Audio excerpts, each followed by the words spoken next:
The COVID-19 pandemic is still unfolding as I make this video. It's important to say at the top that the pandemic is primarily a health crisis, not an economic one. COVID-19 is bad because it's deadly, not because it stifled economic activity. But it did, in the end, stifle economic activity, and the economy is the focus of our course. So let's take a look at how the US responded to the pandemic economically. This event is very different from the other economic recessions we've studied.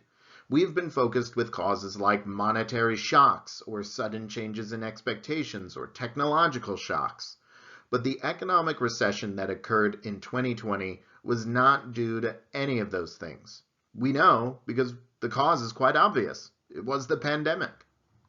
In March of 2020, the Federal Reserve took quick action to lower interest rates and provide markets with enough liquidity to weather the crisis. The Fed had lowered rates in 2019 to fend off a normal economic downturn. Unemployment was at 3.5% just prior to the pandemic, very low, and the Fed had appeared to pull off what we call a soft landing, where they don't overshoot, but rather allow the economy to gently reach full employment without a lot of fluctuation or inflation. But fate had different plans. In mid-March, the stock market started to drop precipitously as investors saw that COVID would not be contained. There's a common misconception among people that it was the policy response to COVID that led to the economic downturn. But markets show us that this is not right. They fell long before governments issued lockdown orders and began imposing requirements aimed at slowing the spread of the disease. These public health measures differed in different places, but the economic effects were the same everywhere. It didn't matter what governments were asking people to do. People were taking action all on their own. With a deadly disease spreading, people made their own choices about what precautions to take, and those choices sufficiently reduced economic activity and sent the economy into a recession.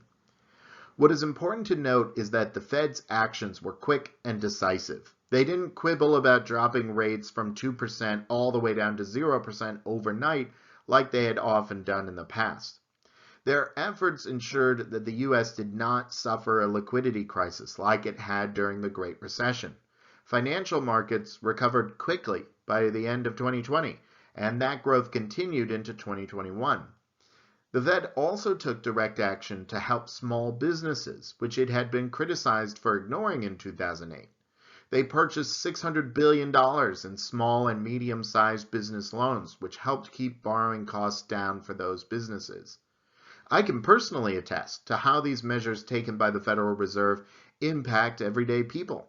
With another round of quantitative easing, the Fed bought a lot of mortgage-backed securities and pushed mortgage rates down to historic lows.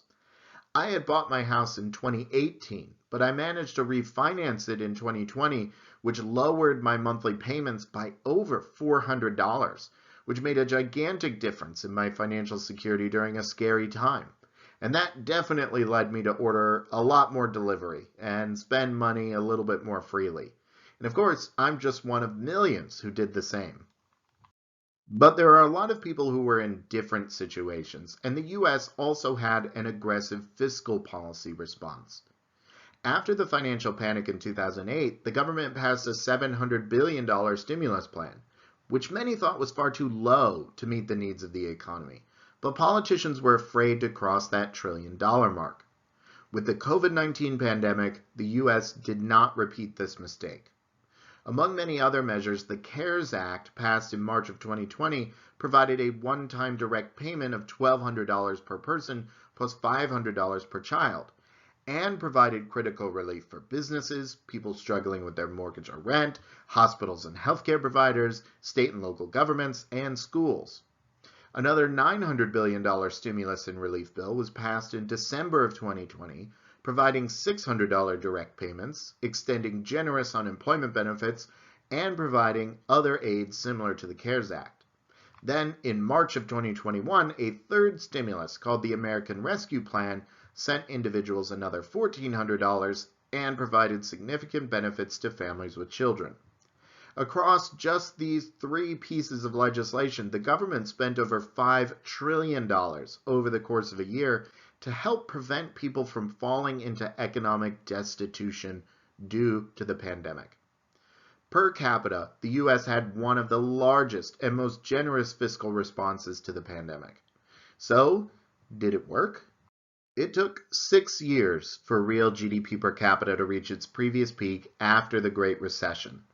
That is, it took 6 years to rebuild what the Great Recession wiped out. But it only took 1 year for the economy to do the same after the recession in 2020 brought on by the pandemic. And the recession in 2020 was much more severe. GDP per capita fell by 10%, much more than the 4% drop from the Great Recession. And unemployment peaked at over 15%, the highest unemployment since the Great Depression. By the end of 2021, the unemployment rate in the US had fallen to its pre-pandemic lows, signifying a very robust recovery even in the face of variants like Delta and Omicron, which led many to extend precautions they took to avoid the virus. As I said at the beginning, though, the pandemic is still a daily part of life as I record this video, and many parts of the economy have not fully recovered. The service industry was hit particularly hard, and all the jobs lost have not yet been recovered. And again, the pandemic is a health crisis, and we can't lose sight of the enormous challenges it posed and continues to pose, as well as the tragic loss of life due to the disease.